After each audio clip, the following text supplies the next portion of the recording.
On re-entry, the air in front of the spacecraft doesn't just get hot, it turns into a violent, glowing layer of plasma. And in that moment, your heat shield has one job: fail in the right way. Because no material simply tanks re-entry. Not steel, not titanium, not space-age anything. You survive by letting the outer layer burn, crack, and disappear on purpose, while the structure underneath stays alive. That's the paradox at the center of spaceflight. The material that saves you is engineered to sacrifice itself. Here's the pattern shatter most people miss. The shield isn't stronger than heat. It's designed to spend itself like a controlled fuse. And this isn't only a space story.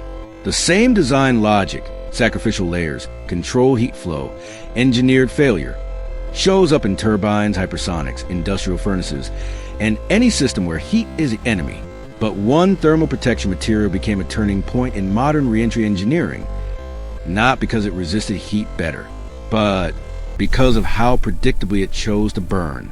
NASA's breakthrough material is called pica, phenolic impregnated carbon ablator. Pica isn't impressive because it stays intact. It's impressive because it is engineered to erode predictably under re-entry heating. Pica decomposes in a controlled way. It forms a char layer that insulates what's underneath, while the surface slowly recedes in a way engineers can model. Think of it like this. A normal material faces re-entry like a wall. Pica faces it like a fuse. That combination, serious heat protection with low mass, plus predictable behavior, is what makes it valuable. Pattern interrupt. Ablation sounds like failure. In thermal protection, ablation is a strategy. And once you understand that, the next question becomes unavoidable. If the core physics is known, why isn't every country and every company just copying the same heat shield? Let's be precise about this secret part. This wasn't a spy movie cover-up. It's simpler and more real. Some aerospace technical data can be export controlled. Because with thermal protection, the value isn't the acronym. The value is the recipe level engineering reality. Density targets porosity, distribution, how layers are processed, what failure looks like at edges, and bondless and how performance shifts across a heat load envelope. If someone can reproduce that reliably, they don't just copy a material, they copy a capability. Safe, high energy atmospheric return. And here's the key pattern interrupt. The hardest part of many advanced materials isn't discovery, it's repeatable manufacturing, which is why the moment that made pica feel real to the world wasn't a press release. It was a mission. Stardust was a small spacecraft, an enormous job. Return a sample to Earth after visiting a comet, and its return was brutal. Fast enough that you don't get lucky. A heat shield either behaves as designed or it doesn't come home. When Stardust hit the atmosphere, the heat shield became the mission, a sacrificial surface meeting a wall of plasma. And when Stardust was recovered, the story wasn't just it survived. It's that. The shield's behavior, the recession, the protection, the way it spent itself, could be studied and compared to what engineers predicted. That's a turning point in any extreme environment material. Flight-proof converts this works and tests into this as a design tool.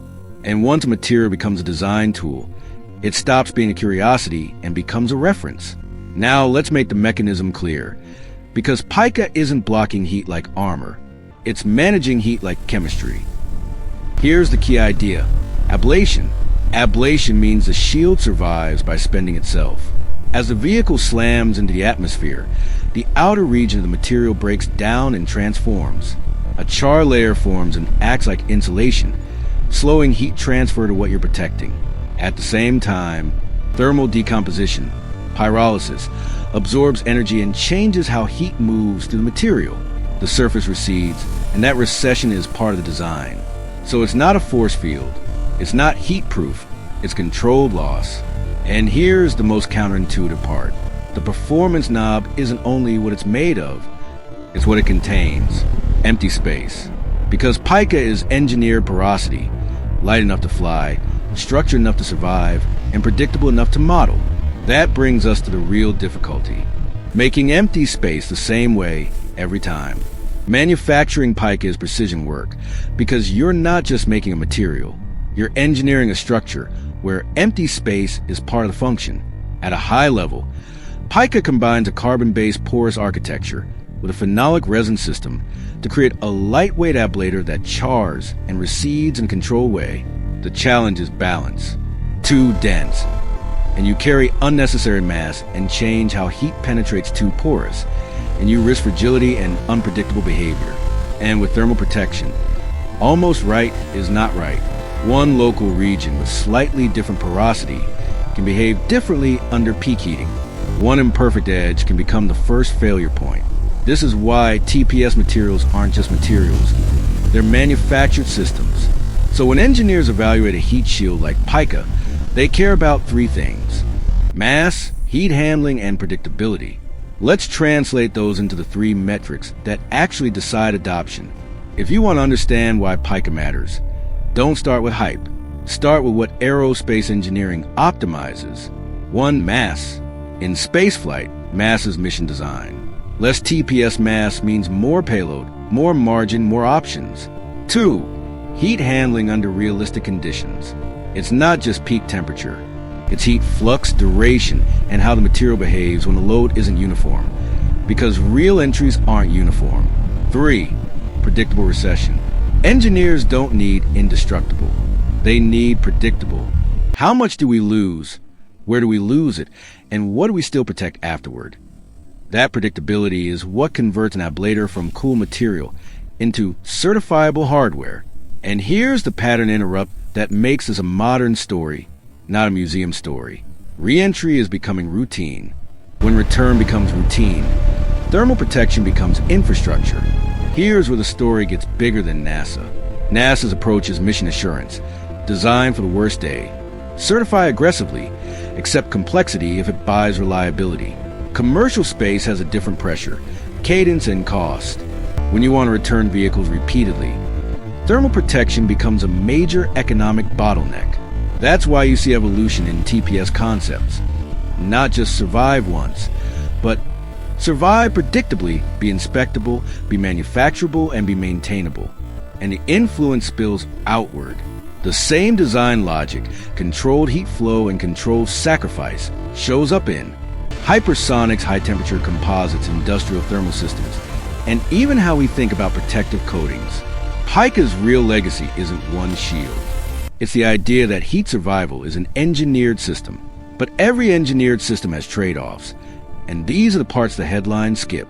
Pica is powerful, but it's not magic. Ablators win by sacrificing material, and that introduces real constraints. Fragility and handling. Highly porous materials can be damaged by mishandling, impacts, or edge defects. One chip region can become a thermal weak spot. Environmental sensitivity. Storage and pre-flight preparation matter. Moisture and contamination can change behavior in porous systems. Manufacturing variability. Small process differences can create large performance differences. Aerospace doesn't forgive variability, costs, and scaling. Even when the concept is understood, building it reliably at volume, then inspecting it well enough to certify it, is a hard, expensive part. This is why the future of thermal protection isn't find one perfect material. It's improving the whole chain: manufacturing, inspection, bonding, and system design, which is exactly where the next wave of progress is happening. The next leap in thermal protection isn't simply hotter and stronger.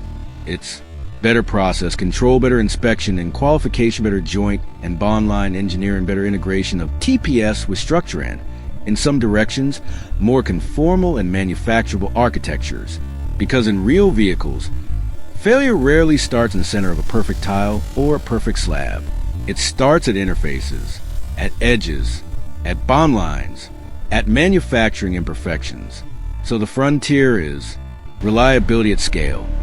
TPS that performs predictably vehicle after vehicle, without heroic schedules and custom craftsmanship. And when that happens, re-entry stops being an exotic event. It becomes logistics, which raises the real question. What becomes possible when returning from space is no longer the hard part. In the next 5 years, expect thermal protection to become more industrial, more standardization, more testing, and more vehicles designed around return as a baseline requirement. In 10 years, atmospheric return becomes a bigger part of the space economy. faster sample return, in-orbit manufacturing that ships products back, more reusable platforms, more routine logistics. In 20 years, the shift is psychological. Space stops feeling like a one-way expedition and starts feeling like an operating environment. That future depends on materials that make heat survivable, predictable, and certifiable. Pica helped prove the philosophy. But the next era is an ecosystem. Ablators, high-temp composites, better manufacturing, and better ways to control heat across entire systems. Pica connects to the bigger Future Forge pattern. The future isn't built by one invention. It's built by stacks of breakthroughs that make extreme conditions normal. Through materials, manufacturing, and measurement. Once you start seeing engineering that way, you start noticing it everywhere. Self-healing systems, smart composites, additive manufacturing, and even metamaterials that aim to control heat flow rather than just resist it. If you're a student or engineer, the real lesson of Pica is this. The most valuable technologies aren't always the ones that look futuristic. They're the ones that turn a hard physical limit into a design variable. Through predictable failure and repeatable manufacturing. Re-entry is nature's brutal no. Pica is part of how humans turn that no into, okay, if we design it right, if you want to be early to, the materials that decide what the world can build next, you're in the right place. Pica isn't famous because it's indestructible. It's famous because it's honest. It admits the truth of re-entry, then engineers a sacrifice, so precisely that survival becomes repeatable. That's what the best advanced materials do. They don't beat physics. They negotiate with it. And the heat shield story isn't over. Because the same world that needs safe re-entry also needs better hypersonic materials, better high-temperature composites, and better ways to manage heat as a resource, not just a threat. That's what Future Forge Explored is here for. To break down the science behind the materials shaping the future before they become invisible. So subscribe if you want the next chapter. Because next, we're going into a real heat routing technology, materials and structures designed to steer thermal flow, what some researchers call thermal materials, and why they could change engines, electronics, and spacecraft alike. The future isn't coming. It's being built one material system at a time.